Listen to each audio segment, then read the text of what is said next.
24 പ്രത്യേക തെരഞ്ഞെടുപ്പ് പരിപാടി സൈക്കിൾ യജ്ഞം തുടരുകയാണ്. പത്തനംതിട്ടയിൽ എത്തി നിൽക്കുകയാണ് ഞങ്ങളുടെ സവാരി സംഘം.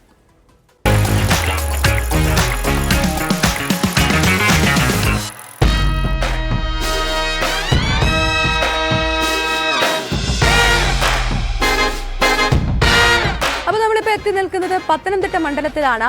3 തവണ വിജയിച്ച കരുത്തുമായാണ് 4ാം തവണയും ആന്റോ ആന്റണി ഇത്തവണ കളത്തിലേക്ക് ഇറങ്ങിയിരിക്കുന്നത്. മണ്ഡലം തിരിച്ചുപിടിക്കാൻ മുതിർന്ന നേതാവ് തോമസ് ഐസക്കിനെ ഇറക്കിയിരിക്കുകയാണ് ഇടതുമുന്നണി.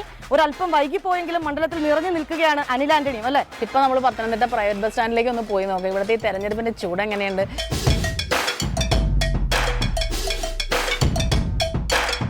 വോട്ട് ചെയ്യോ? വോട്ട് ചെയ്യും. പാർട്ടി ബേസ് ചെയ്താണോ ആളെ ബേസ് ചെയ്താണോ? ആളെ ബേസ് ചെയ്ത്. ആണോ? പാർട്ടി ബേസ് ചെയ്യാതെ ആളെ ബേസ് ചെയ്താലുള്ള ഗുണം നമ്മുടെ മനസ്സിലുള്ളതാണ്. അല്ല, അതുകൊണ്ടുള്ള ഗുണം എന്താ? നമുക്ക് ഗുണമൊന്നും ഉണ്ടായിട്ടില്ല, പിന്നെ നമ്മളങ്ങനെ ചെയ്യുന്നു. ചേച്ചി വോട്ട് ചെയ്യാൻ പോകുന്നില്ലേ? പോകുന്നുണ്ട്. പറയോ, രാഷ്ട്രീയം പറയോ? ഇല്ല. സ്ഥാനാർത്ഥികളൊക്കെ നേരിട്ട് വന്ന് വോട്ടൊക്കെ ചോദിക്കണ്ടോ? ഇല്ല ഇല്ല ഇല്ല. ആരും വന്നിട്ടില്ല. എല്ലാരും വന്നില്ല. ചേച്ചി എവിടെയാ സ്ഥലം? എന്റെ മ്ലാന്തളം. ഓക്കെ, അപ്പൊ നിങ്ങളുടെ യാത്ര നടക്കട്ടെ. താങ്ക് യു ചേച്ചി. ആർക്കാ വോട്ട് ചെയ്യാൻ പോണേ പറയില്ലേ?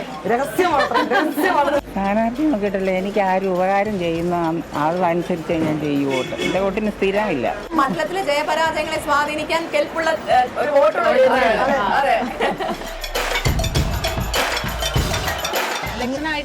ഇലക്ഷൻ തകർത്തോണ്ടിരിക്കുകയാണ്.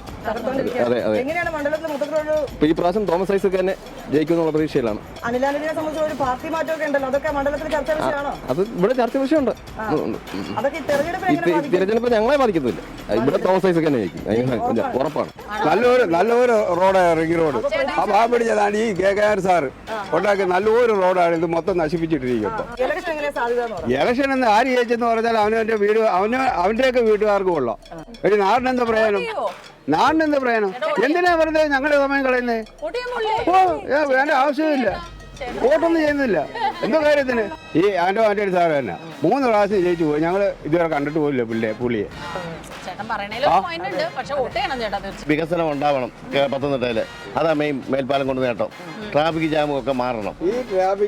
ഈ മേൽപ്പാലം കൊണ്ട് നിങ്ങൾക്ക് പ്രയോജനമുണ്ടോ? ഉണ്ട്. ഇന്നലെ നാളെ ടൗണിലെ ടവറിലെ ബ്ലോക്കും ബസ് സ്റ്റാൻഡിന്റെ ഫ്രണ്ടിലെ ബ്ലോക്കും 2 മെയിൻ ബ്ലോക്കുകളാണ്. തീർപ്പാക്കേണ്ട. ഈ പത്തനംതിട്ടയിൽ ഒരുപാട് വികസന പ്രവർത്തനം കൊണ്ടുവരുന്നുണ്ട്. ഒറ്റയൊന്നും സമയബന്ധിതമായി തീർക്കുന്നില്ല. ഇത് ഇടതുപക്ഷം ഭരിച്ചാലും വലതുപക്ഷം ഭരിച്ചാലും ഇപ്പൊ 15 വർഷം കഴിഞ്ഞിട്ട് നാളെ തോമസ് ഐസക് വന്നാലും ഇവിടെ ഒരു വികസനവും നടക്കാൻ പോകുന്നില്ല. ഇവിടെ ജില്ലാ സ്റ്റേഡിയം, ഈ മേൽപ്പാലം, 10 കോടി രൂപ മുടക്കി പണിത KSRTC ബസ് സ്റ്റാൻഡ് 10 വണ്ടി ഒന്നിച്ചിടാൻ പറ്റത്തില്ല. ഇപ്പൊ വീണ്ടും പുതുക്കി പണിയുക. ഇവിടുത്തെ ജനങ്ങളോട് യാതൊരു ആത്മാർത്ഥതയില്ല ഇവിടുത്തെ ജനപ്രതിനിധികൾ. അനിൽ ആന്റണി BJP-കാരെ കൊണ്ട് കേരളത്തിൽ ഒരു ചുക്കും ചെയ്യാൻ സാധിക്കത്തില്ല. അവരൊട്ട് വിജയിക്കത്തുമില്ല. 3ാം സ്ഥാനത്തിന് വേണ്ടിയാണ്.